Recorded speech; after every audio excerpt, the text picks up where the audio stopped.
안녕하세요. 일반인이 꼭 알아야 할 건강 정보를 다루는 프라임입니다. 심장이 원래 왼쪽 부분에 있어야 하잖아요. 아니, 왼쪽에 있어야 하잖아요.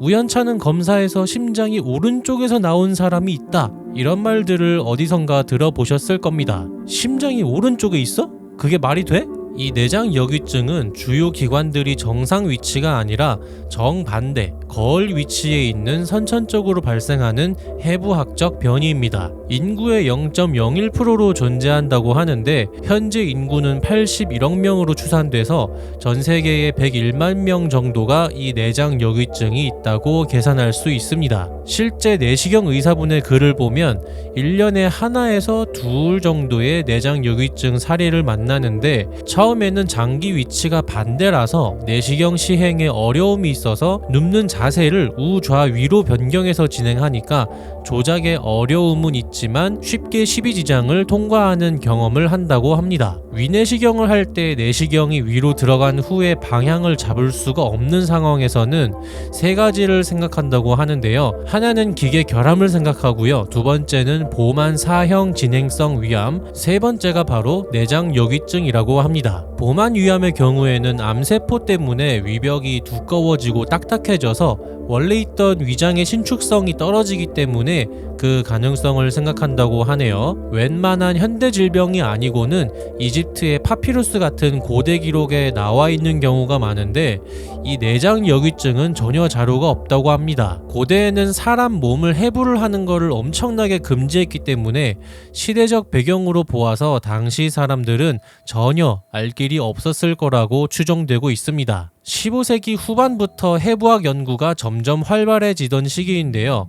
16세기 중반부터는 해부를 극장에서 열었다고 합니다. 축제가 있는데 해부가 없어?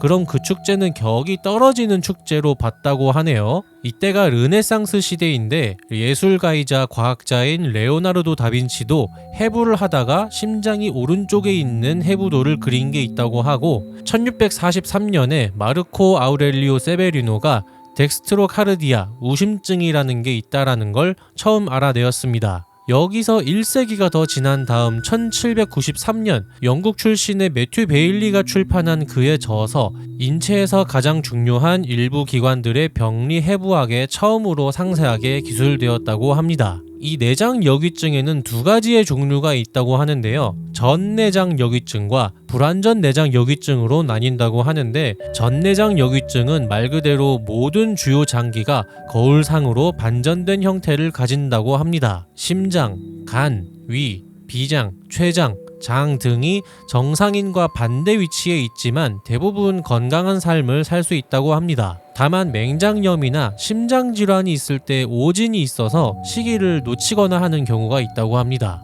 불완전 내장여귀증은 일부의 장기만 반대 위치에 있고 나머지는 정상 위치에 있는데 가장 흔한 경우가 심장만 왼쪽에 있고 나머지 장기가 반대로 위치한 경우이며 또는 심장만 오른쪽에 있고 나머지 장기가 정상 위치에 있는 우심증이 있다고 합니다. 이 불완전 내장여귀증은 심장 기형으로 인해서 선천적으로 심장병이 있거나 다른 장기 기능 이상이 동반될 수 있다고 합니다. 전내장여귀증은 상염색체 열성 유전을 한다고 합니다. 총 23쌍, 46개의 염색체 중에 1번에서 22번까지를 상염색체라고 하고 성별을 결정하는 23번 XY 염색체를 성염색체라고 합니다. 그래서 상염색체 유전이란 성별에 관계없이 유전되는 방식이라는 말이고 유전자는 우성과 열성으로 나뉘는데 우성은 하나만 있어도 발현되고 열성은 두 개가 있어야만 발현됩니다.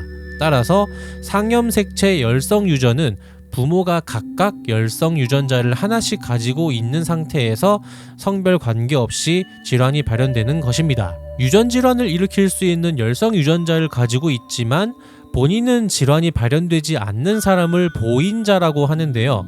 부모 중에 한 명만 보인자라면 자녀가 질환을 가질 확률이 0%지만 대신에 50% 확률로 보인자가 될 수도 있다고 하고요. 부모가 양쪽 모두 보인자라면 25% 확률로 자녀가 질환을 가질 수 있고, 부모가 둘 다 보인자가 아니라 유전병 보유자라면 자녀는 100%로 유전병이 발현된다고 합니다. 내장여귀증 관련해서 발생학적 기형으로는 선모의 이상으로 점액과 분비물을 제대로 이동시키지 못하는 카르타게너 증후군, 선천적으로 비장이 존재하지 않는 무비증, 그와 반대로 비장이 다수 존재하는 다비증이 있고, 식도암, 위암, 담도암 등 소화기암과 담석증 등이 발생한 예가 보고되었지만 이것이 특정 암의 전구 질환은 아니며 일상생활에 특별한 지장을 주는 것은 아닌 것으로 보고되고 있다고 합니다. 선모운동 이상증이 신생아의 내장여귀증을 유발하는 원인이라는 논문도 있지만, 내장여귀증은 현재로서 막을 수가 없고 예방도 안 되고 치료도 안 되지만 대부분은 일상생활에 지장이 없는 유전질환이라고 하니까요, 큰 걱정은 하지 않으셔도 될 것 같습니다. 혹시나 걱정되는 분이 계시다면 이 내장여귀증 열성 유전자를 내가 갖고 있는지 유전자 클리닉 같은데 대학병원에 가서 유전자 검사를 해보실 수 있다고 하니까 참고하시면 좋겠습니다. 오늘은 장기가 반대로 장착돼서 태어나게 되는 유전질환 내장여귀증에 대해 알아보았습니다. 구독과 좋아요 부탁드리고요. 저는 또 다음에 찾아뵙도록 하겠습니다. 감사합니다.